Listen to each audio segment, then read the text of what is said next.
বিসমিল্লাহির রহমানির রহিম। সমস্ত প্রশংসা আল্লাহ তাআলার জন্য, যিনি আসমান জমিনের মালিক, যিনি তার বান্দাদের পথ প্রদর্শনের জন্য অসংখ্য নবী রাসূল পাঠিয়েছেন। আর দুরুদ ও সালাম আমাদের প্রিয় নবী হযরত মুহাম্মদ সাল্লাল্লাহু আলাইহি সাল্লামের প্রতি, যিনি সর্বশেষ রাসূল এবং সমস্ত নবীগণের ইমাম। এই ভিডিওতে আমরা শুনব এক মহান নবীর জীবন কাহিনী, মুসা কালিমুল্লাহ। হযরত মুসা আলাইহিস সালাম ছিলেন আল্লাহর কালিমুল্লাহ, যিনি সরাসরি আল্লাহর সাথে কথা বলেছেন। তার জীবনীতে আছে মুক্তির শিক্ষা, আল্লাহর উপর ভরসার শিক্ষা, জুলুমের বিরুদ্ধে প্রতিরোধের শিক্ষা এবং ধৈর্য ধরার শিক্ষা। কাহিনীটি শুরু হয়েছে মিশরের মাটি থেকে। সেই সময়কার মিশরের রাজা ছিল ফিরাউন। সে ছিল এক জালিম বাদশাহ। এতটাই উদ্বুদ্ধ ছিল যে সে নিজেকে খোদা বলে দাবি করত। তার সেনারা বনি ইসরায়েলের উপর নির্যাতন চালাতো, তাদের দাস বানিয়ে রাখত, গড়ে গড়ে কষ্ট দিত। এক রাতে ফিরাউন স্বপ্নে দেখল বনি ইসরায়েলের মধ্যে একজন ছেলে সন্তান জন্ম নেবে, আর সে ফিরাউনের সিংহাসন ধ্বংস করে দেবে। এই স্বপ্ন দেখে ফিরাউনের অন্তর বয়ে কেঁপে উঠল। ফিরাউন ঘুম থেকে উঠে সঙ্গে সঙ্গে হুকুম দিল, বনি ইসরায়েলের সব ছেলেগুলোকে জন্মের সাথে সাথে হত্যা করে ফেলো, কেবলমাত্র মেয়েদেরকে বাঁচতে দাও। ভাবুন তো কি ভয়ঙ্কর অবস্থা। বনি ইসরায়েলের মা বাবারা তখন আতঙ্কে দিন কাটাতে লাগলো, আল্লাহর কাছে কান্নাকাটি করতে লাগলো। ঠিক সেই সময়টায় জন্ম নিলেন আল্লাহর প্রিয় নবী মুসা ইবনে ইমরান আলাইহিস সালাম। তার মা ছিলেন একজন ইমানদার নারী, কিন্তু সন্তানকে তিনি কিভাবে বাঁচাবেন? সেনারা তো বাড়ি বাড়ি ঘুরে ছেলে সন্তান পেলেই হত্যা করছে। আল্লাহ তাআলা তখন তার মার অন্তরে এক অনুপ্রেরণা দিলেন, যা কোরআনে বর্ণিত হয়েছে সূরা কাসাসে। আর আমি মুসার মায়ের অন্তরে অনুপ্রেরণা দিলাম, তুমি তাকে স্তন্যপান করাও, কিন্তু যখন তার জন্য বই করবে তখন তাকে নদীতে ফেলে দাও, এবং বই করো না, দুঃখও করো না। নিশ্চয় আমি তাকে তোমার কাছে ফিরিয়ে দেব এবং তাকে রাসূলদের একজন বানাবো। মুসা আলাইহিস সালামের মা বুকের দুধ খাওয়ালেন, তারপর আল্লাহর ভরসায় এক ছোট্ট ঝুড়ির মধ্যে শিশুটিকে রেখে নীল নদে ভাসিয়ে দিলেন। ঝুড়িটি ভেসে চলতে শুরু করলো নীল নদের ঢেউয়ের উপর। ফিরাউনের প্রাসাদের সামনে এসেই ঝুড়িটি থেমে গেল। ঠিক সে সময় সেখানে উপস্থিত ছিলেন হযরত আসিয়া আলাইহিস সালাম। তখন প্রাসাদের লোকেরা ঝুড়িটি তুলে আনলো, আর সেখানে তারা দেখলো এক সুন্দর নিষ্পাপ শিশু। ফিরাউনের স্ত্রী আসিয়া ছিল ইমানদার নারী। শিশুটিকে দেখে তার হৃদয় গলে গেল। পবিত্র কোরআনের সূরা কাসাসের ৯ নম্বর আয়াতে এসেছে, হযরত আসিয়া ফিরাউনকে বললেন, সে তো আমার এবং তোমার নয়নজোড়া, তাকে তুমি হত্যা করো না, হয়তো সে আমাদের উপকারে আসবে, কিংবা আমরা তাকে সন্তান করে নেব। সুতরাং আল্লাহর কুদরতে যাকে ফিরাউন হত্যা করতে চেয়েছিল তাকেই ফিরাউনের প্রাসাদে লালন পালন করা হলো। কিন্তু সমস্যা বাঁধল একটি জায়গায়। মুসা আলাইহিস সালাম দুধ খেতে চাইছিল না। প্রাসাদের বহু দায় এনে চেষ্টা করা হলো, কিন্তু তিনি কারো দুধ খেলেন না। তখন মুসা আলাইহিস সালামের বোন সেখানে উপস্থিত হলো, যিনি দূর থেকে ঝুড়িটিকে অনুসরণ করছিলেন, এবং তিনি এসে বললেন, আমি কি তোমাদের এমন একজন নারীর ঠিকানা দেব যিনি এই শিশুটির জন্য উপযুক্ত হবেন? তখন ফিরাউন রাজি হলো, আর সেই নারী ছিলেন মুসা আলাইহিস সালামের নিজের মা। এভাবেই আল্লাহ তাআলা তার প্রতিশ্রুতি রক্ষা করলেন।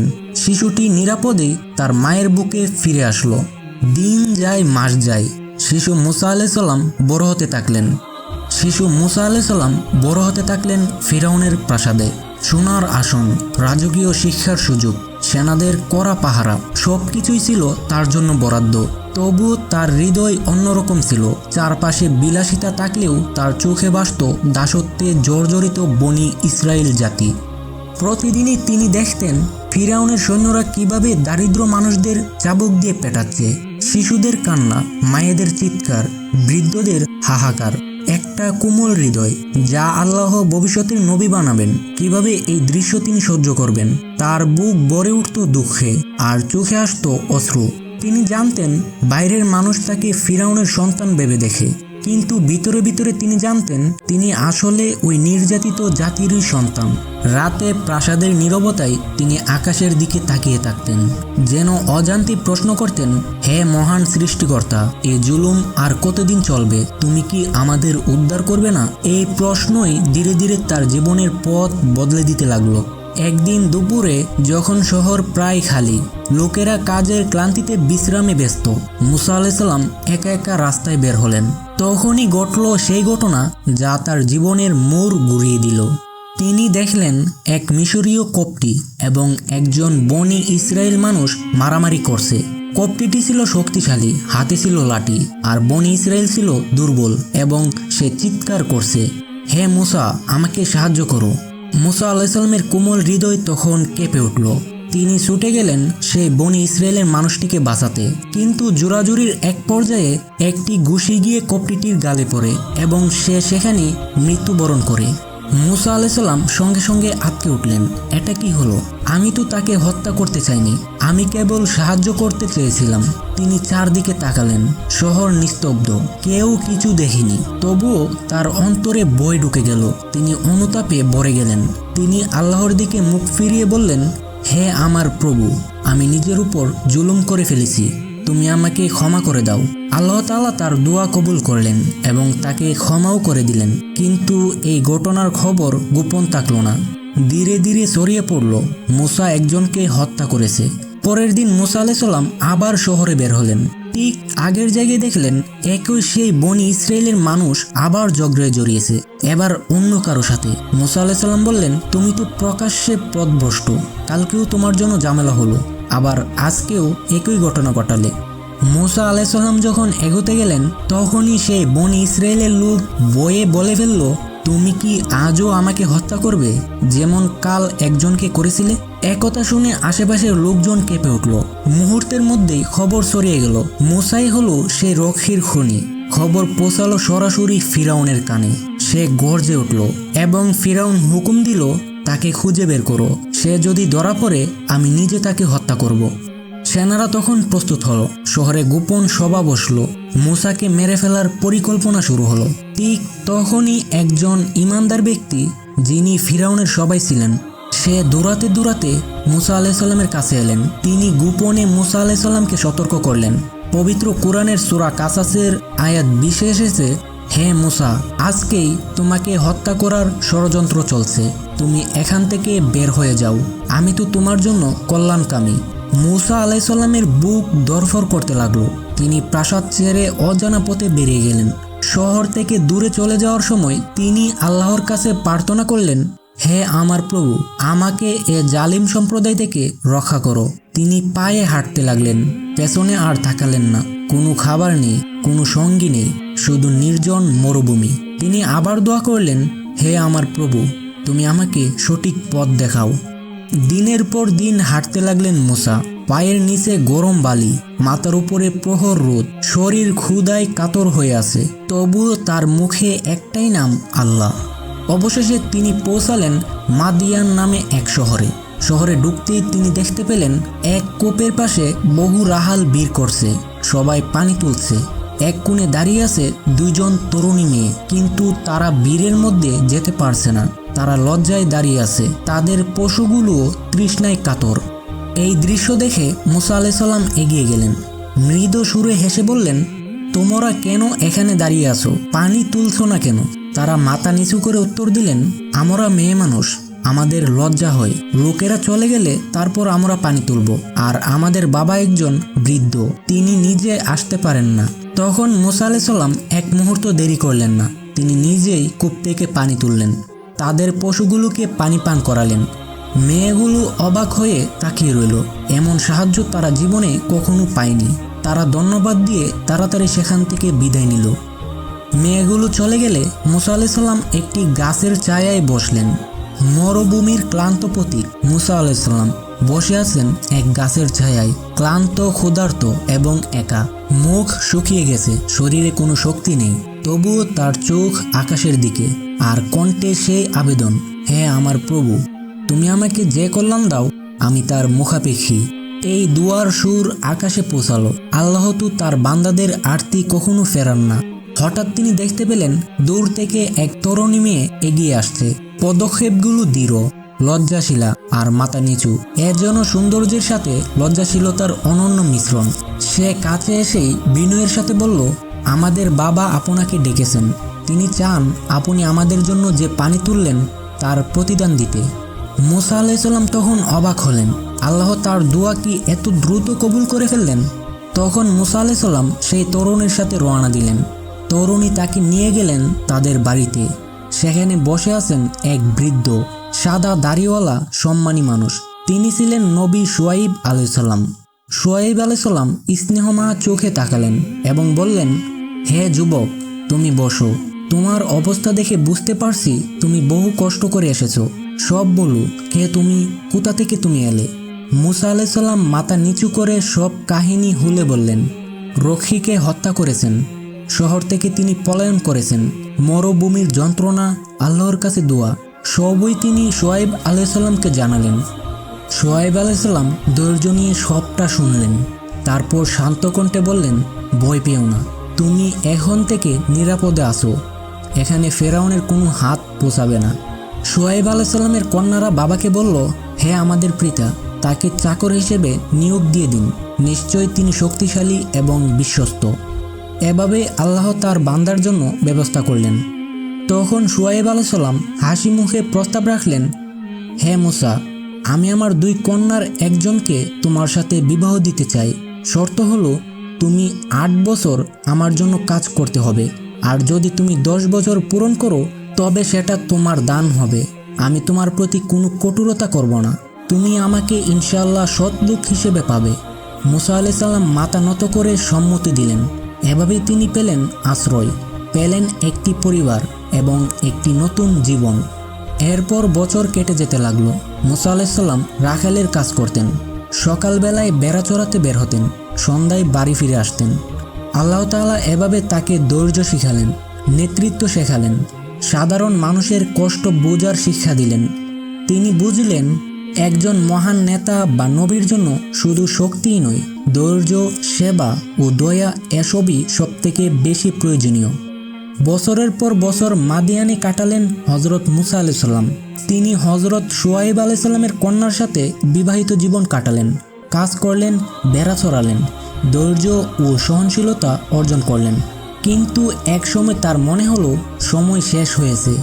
মনের গভীরে এক অজানা টান তাকে ডেকে নিচ্ছিল, যেন কেউ বলতেছে, মুসা, তোমার আসল মিশন অপেক্ষা করছে।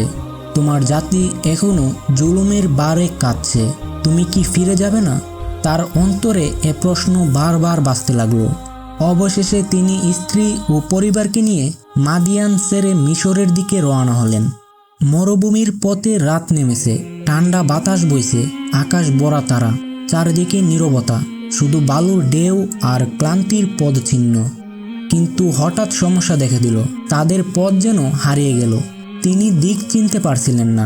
রাতের আঁধারে পরিবার ক্লান্ত ও শীতার্ত হয়ে পড়ল। মুসা আলাইহিস সালাম দুশ্চিন্তায় পড়ে গেলেন। কি করব?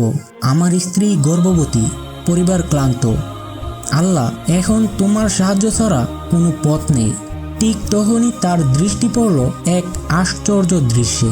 দূরে এক পাহাড়, সেখানে দেখা যাচ্ছে এক আলো। এ আলো যেন সাধারণ আগুন নয়, এ অদ্ভুত নূর, যা আকর্ষণ করছে শুধু তাকেই।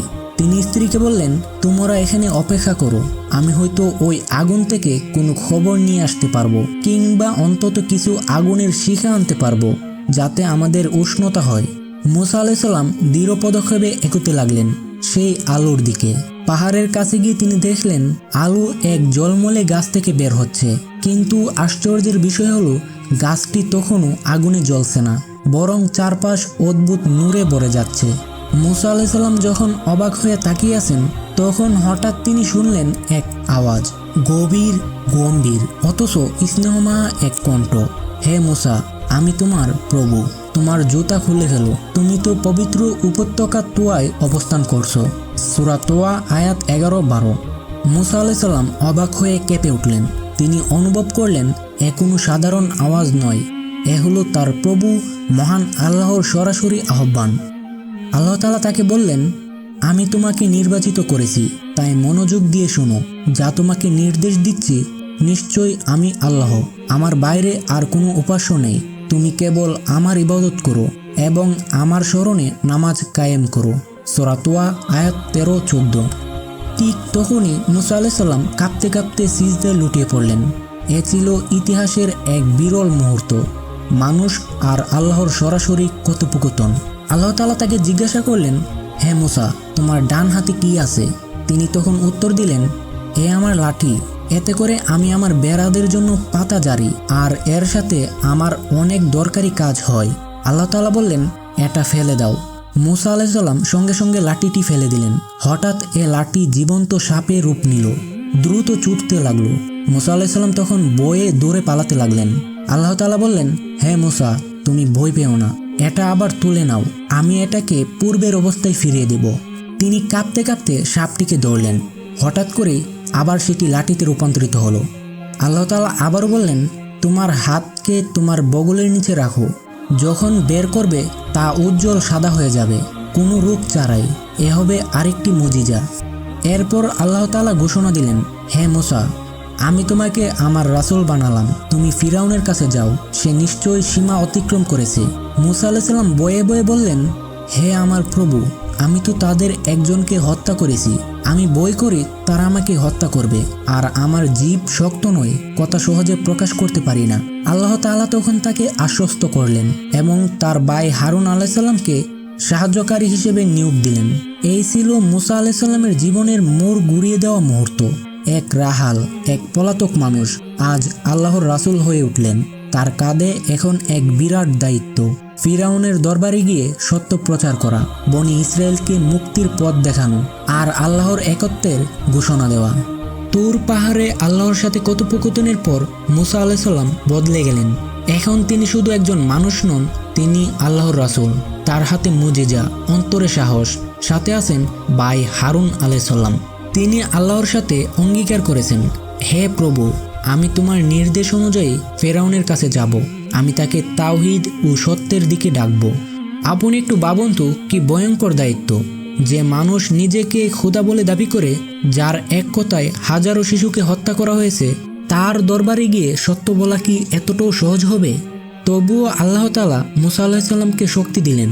সূরা তোয়ার 46 নম্বর আয়াতে আছে, ভয় করো না, আমি তোমাদের সাথে আছি, শুনি আর দেখি। মুসা আলাইহিস সালাম এবং হারুন আলাইহিস সালাম ফেরাউনের দরবারে প্রবেশ করলেন। চকচকে প্রাসাদ, সোনার আসন, হাতে লাঠি নিয়ে সৈন্যদের সারি, এ যেন শক্তি ও অহংকারের প্রদর্শনী। সিংহাসনে বসে আছে ফিরাউন, তার চোখে অবজ্ঞা, টুটে হাসি। সে মনে করে, এ দুজন গ্রাম্য মানুষ এসে আমার সামনে কি বলবে। মুসা আলাইহিস সালাম দৃঢ়কণ্ঠে বললেন, হে ফেরাউন, আমি আল্লাহর পক্ষ থেকে প্রেরিত রাসূল, তুমি আল্লাহর একত্বে বিশ্বাস করো, বনি ইসরায়েল জাতিকে দাসত্ব থেকে মুক্তি দাও। ফিরাউন তখন হেসে উঠল এবং বলল, শুনো সবাই, এই লোক নাকি রাসূল। তুমি কি সেই মুসা নও যাকে আমরা লালন করেছি? তুমি কি সেই নও যে আমাদের একজনকে হত্যা করে পালিয়ে গিয়েছিলে?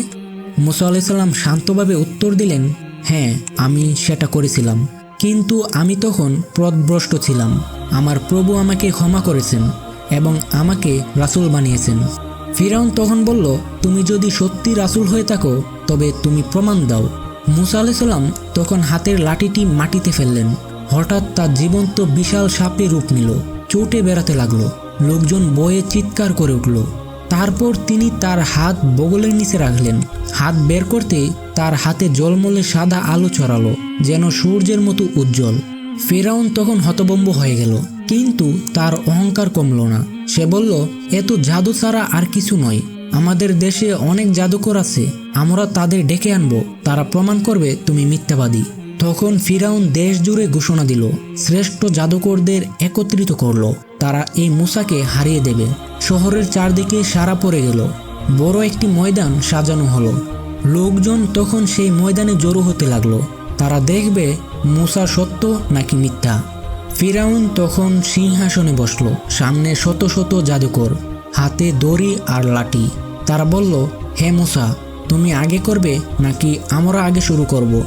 মুসা আলাইহিস সালাম তখন বললেন, তোমরাই আগে শুরু করো। জাদুকররা দড়ি আর লাঠি ছুঁড়ে দিতে লাগলো। হঠাৎ মনে হলো মাঠ জুড়ে অসংখ্য সাপ ছুটে বেড়াচ্ছে, মানুষ আতঙ্কে চিৎকার করছে।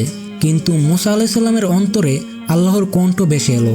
সূরা তোয়ার 68 নম্বর আয়াত, ভয় করো না, তুমিই বিজয়ী হবে।